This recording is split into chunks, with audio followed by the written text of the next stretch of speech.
During a family dinner with my parents, I received a text from an unfamiliar number. Get up and leave now. Don't say anything to your parents. I chose to obey the message, and that's how I found out the truth. The very next day, the police were knocking on their front door. What's strange is how completely ordinary everything felt right before it unraveled. I hadn't expected hugs, warmth, or anything emotional.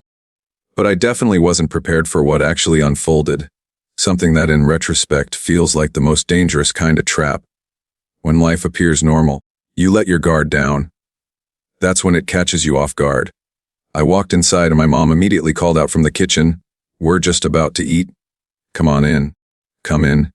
It was as if I had arrived late to some cheerful gathering. My dad rose from his seat when I entered the dining room a beat too slowly, like he hesitated, unsure whether we were doing hugs now or sticking to polite nods. We nodded. Of course, my sister was already at the table, lazily scrolling through her phone with that perfected teenage disinterest she still carried.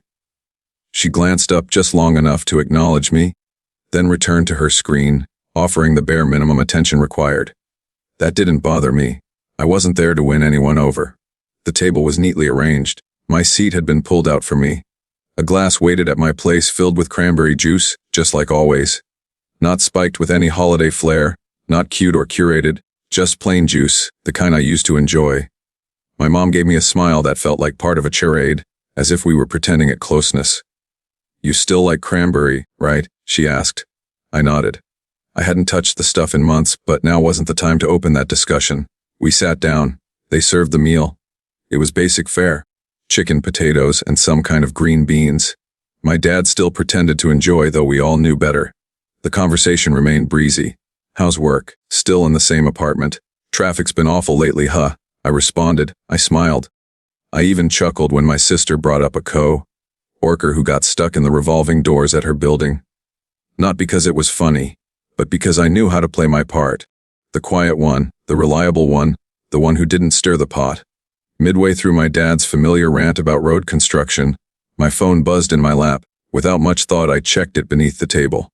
The message was brief. No name attached. No emojis or casual punctuation, just sentences ending in firm periods, like someone desperately trying to sound calm. "Get up and leave now. Don't say anything to your parents." I stared at it, then read it again. The room moved on around me. My mom nodding along to whatever my dad was going on about. My sister chewing her food. All of it playing out like a normal family dinner. And yet, I was being told to leave. As though the house had suddenly turned into a danger zone. I didn't move. Not right away. A dozen explanations flashed through my head. Maybe it was a prank, a misdeal, a scam, or the setup for some social experiment I hadn't agreed to. But deep down I knew it wasn't any of those. Somehow I just knew. "I'll be right back," I said, sliding my chair back from the table. "Just need to use the bathroom." No one questioned it. No one even looked up. I took my phone and walked upstairs, because the upstairs bathroom had a door that closed all the way and locked without jamming. And because if anyone was going to have a private conversation in this house, it wasn't going to happen on the first floor. I locked the door, sat down on the edge of the bathtub, and stared at the message again. Then I hit call. It rang once, then a voice. "You're still there? Who is this?" "It's Mark." Mark, my sister's boyfriend or ex-boyfriend. It was hard to keep up. What the hell is going on? His voice was low, tight, like he was standing somewhere he wasn't supposed to be. "You need to leave. Just get up, walk out. Don't drink anything, just go. Don't drink the juice." My mouth was dry. I hadn't touched the juice. "Not yet." "Why? I can't. Just trust me, please." "What is this?" I asked. "Why are you even? What's going on?" He hesitated. "Please just get out of there. Not until you tell me why." He said something then.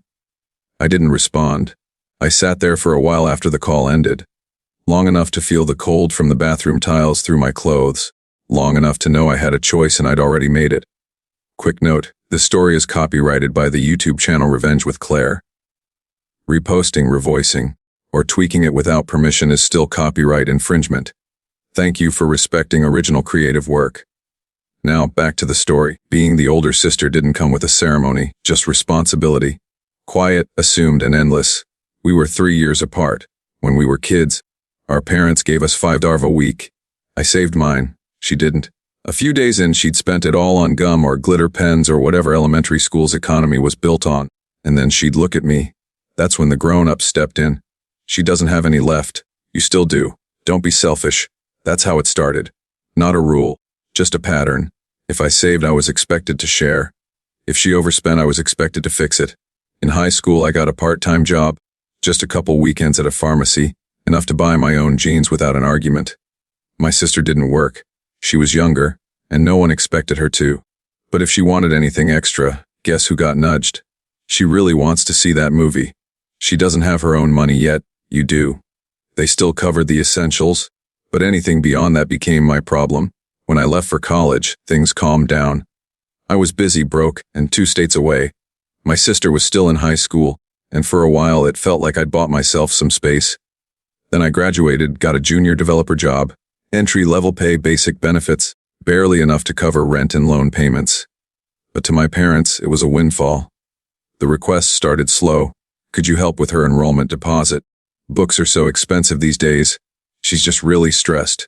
She just started college studying something vaguely finance-related. She didn't work, didn't budget, didn't ask me directly. That was always the pattern. She'd ask them and they'd ask me.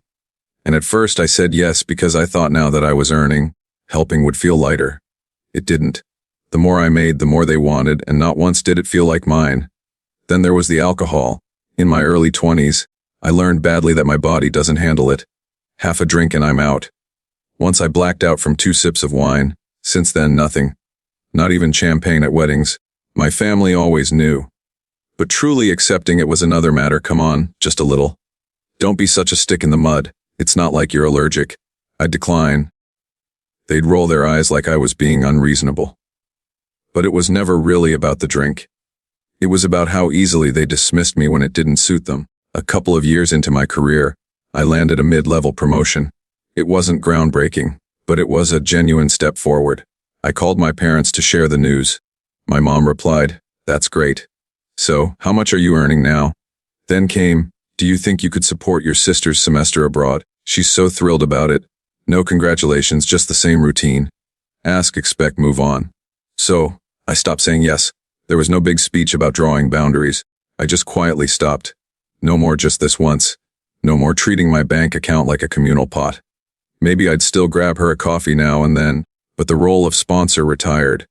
And then came the silence. No texts, no phone calls, just that heavy quiet that somehow still felt loud, like they were punishing me with their absence. Weeks passed. Then the quiet cracked open. "Your sister needs help. It's serious." They floated a number. For 12,000. They wouldn't explain why.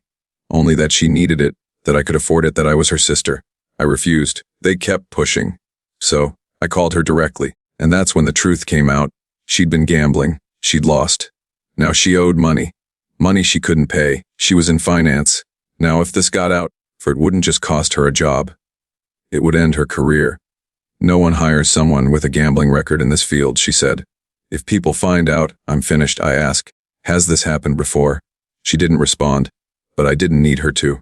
I told her flat out, "No, not later, not part way, just no. I've been helping you for as long as I can remember," I said. "But this, I won't cover it. Not this time. Not ever again." She called me cold, told me I didn't understand. Maybe she was right, or maybe I finally just didn't want to. After that, they cut me off. 3 weeks of total silence. Then came the slow drift back. A forwarded meme from my dad, a picture of the backyard from my mom, a TikTok from my sister, no caption, and eventually an invite. "We're having dinner. Just the family. Hope you'll come." No mention of the money, no apologies, just dinner. I convinced myself they'd accepted it so that they'd come to terms with where I stood. So when they asked me to join, I said yes. But something about Mark felt off. His voice was subdued, almost emotionless, but there was tension buried underneath. "It's the juice," he said quietly. "I think they put something in it. Alcohol maybe, or something else. I'm not sure. But I think they're planning for you to pass out." The room around us was dead quiet. White tile floor, the faint whir of a ceiling fan, distant clinks of silverware from downstairs. I didn't respond. "Why?" I finally asked. Another brief silence. "They want to unlock your phone. Use your fingerprint." I picked up the glass, tilted it slightly, and gave a small smile. "Tastes like I remember," I said, but I didn't drink a drop. Later I asked casually, "Was that someone pulling into the driveway?" All of them turned to look. That's when I quietly slid the glass beneath the table, angled it, and let the juice trickle out into the carpet. Not the whole thing, just enough to sell it. It soaked in quickly. Just feel weird, tired. My mom leaned in. Her eyes were all softness and concern, like we were playing a new game now. You okay? Yeah, I said. Just a bit woozy. I think I need to lie down for a minute. No one hesitated. They helped me to the couch like I was precious, like they were caretakers, not thieves. I lay down, closed my eyes, tried not to think about how fast my heart was beating. Just breathe even, slow, don't flinch. The couch cushion was warm under my shoulder. Someone draped a blanket over my legs and then I heard it. Is she asleep? My mom whispered. Yeah, she's out, my sister said. Okay, my dad replied. Let's do this quickly. I heard the sound of my phone being picked up, then something worse. Fingers curling around my hand, my thumb being lifted gently, but with purpose, my skin pressed against the sensor. A pause, then a faint vibration, unlocked. There was something quietly horrific about it. The casual coordination, the fact that they didn't hesitate, they just did it. Okay, my sister whispered, we're in. More tapping. The sound of numbers being entered. Routing number. My dad said under his breath. She has everything saved. How much are we doing? My mom asked. Not all of it, my dad said. Just enough to settle it. Settle what? I kept my breathing steady. I kept my eyes closed. She won't even know. My mom said if it goes through clean, she'll just think she transferred it herself. I told you. My sister said she always blacks out after a drink. We just needed her to sleep through it. There it was out loud. All three of them together. A tap, a pause. It's asking for a code, my sister said. Code, my mom said. Two-step verification, my sister muttered. She changed it. My dad cursed under his breath, a soft, irritated sigh. Try another app. Tapping. Still tapping, same thing. Everything's locked. They sat in silence for a second. Then my mom said, just put the phone back. They did. No apologies, no second guessing, no hesitation. I waited, gave them space to sit down again, reassure themselves. Then I opened my eyes, sat up slowly, blinked like someone just waking from a shallow nap. Sorry, I said. Don't know what that was. Felt like I blacked out for a sec. They looked at me like they didn't know what I was. You sure you're okay? My dad asked. Yeah, I said. I think I just need some fresh air. I picked up my phone, held it like nothing had happened, like it hadn't just been turned against me. Actually, I think I'm going to head home. I've got work early tomorrow. They nod, no protest, no awkward offer to walk me out. Just a soft chorus of, thanks for coming. Get home safe. Let us know when you're back. Like we hadn't just crossed a line we couldn't come back from. At the door, we hugged like we always did. My mom, my dad, my sister, one after another. It wasn't planned. It just happened. Habit, tradition, reflex. And as soon as it started, something cracked. My mom's perfume, my dad's jacket, my sister's hand brushing my arm. Normal things, familiar things, and all of them poisoned. Now I felt it rise in my chest. This weight I didn't know how to carry. This is the last time, I thought. This is the last time I'm hugging them. After tonight, we don't come back from this. I almost cried. I didn't, but almost. I stepped back, smiled like I wasn't breaking open. Thank you for dinner, I said. They smiled. I opened the door and I left. I didn't tell them what I knew. I didn't ask what they put in the glass. I didn't say a word. But before I walked out of the bathroom that night, I did exactly what they never counted on. I didn't block them from getting into my phone. I made it easy. Left the fingerprint access right where they expected it. What I did change was my bank security. I added two-factor authentication. Not the easy kind, real verification. Something they couldn't fake with my thumb. So when they tried to transfer money, the app would log the attempt, stop the transaction, and leave a trail. And then I set up the recording, not with some obvious red light or blinking dot. If they'd seen that, it wouldn't have worked. But I know how to run audio in the background. No notifications, no visible apps, nothing on the screen. That's the part they didn't get. I work in tech. I build systems for people who try to outsmart other people. And I knew exactly what they'd overlook. While they were unlocking my phone and trying to steal from me, they were recording themselves doing it. Every word, every attempt, all of it. They thought I was unconscious. But the truth is, I was ahead of them before I even came back to the table. I drove to the police station like I was going to the grocery store. Not fast, not shaking, just steady. I parked, walked in, stood in line behind a guy asking about parking tickets. And then I told the woman behind the glass that I needed to report a crime. She asked what kind.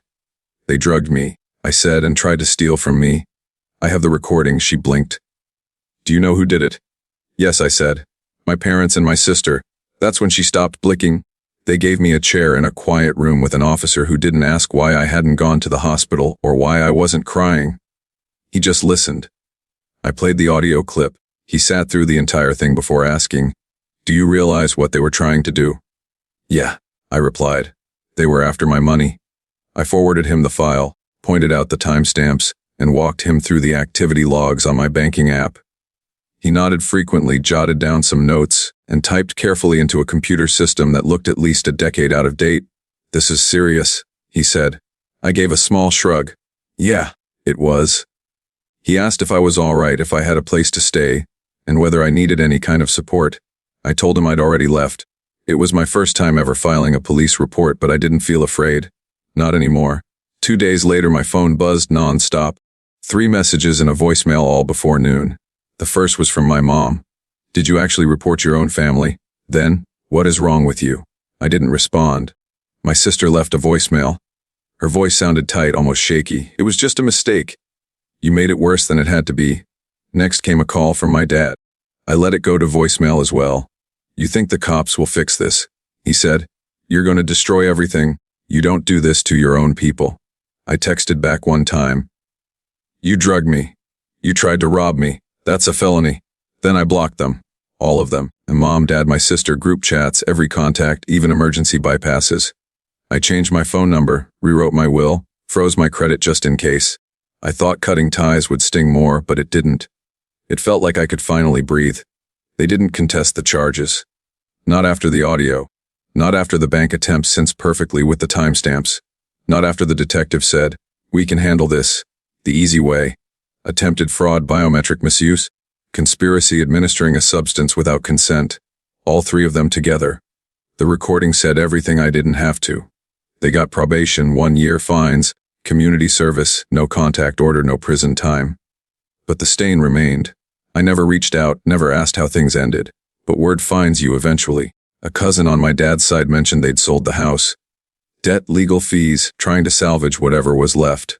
No one in the family reacted, just silence. As for my sister, I saw her once by chance at a grocery store across town. She didn't notice me. Or maybe she did and just kept facing the shelf like it held all the answers. She was wearing a polo and a vest, stacking paper towels, avoiding any eye contact. Guess finance wasn't the right fit after all. I said nothing. Just paid for my pastor and walked out. Her boyfriend gone? I heard that from a mutual acquaintance. Not someone close, just someone who still keeps tabs on everyone. Apparently he moved out a few weeks after everything came to light. No drama, just packed up and disappeared. Some things don't need explanations, they speak for themselves. And me, I don't get texts asking for help anymore. No more group chats. No more guilt served up as duty. I work, I sleep. I open my fridge and know every single thing inside was bought by me for me. I thought severing ties would be harsh. Instead, it felt clean. So, what do you think? Did I go too far or not far enough? Drop a comment below. And don't forget to subscribe for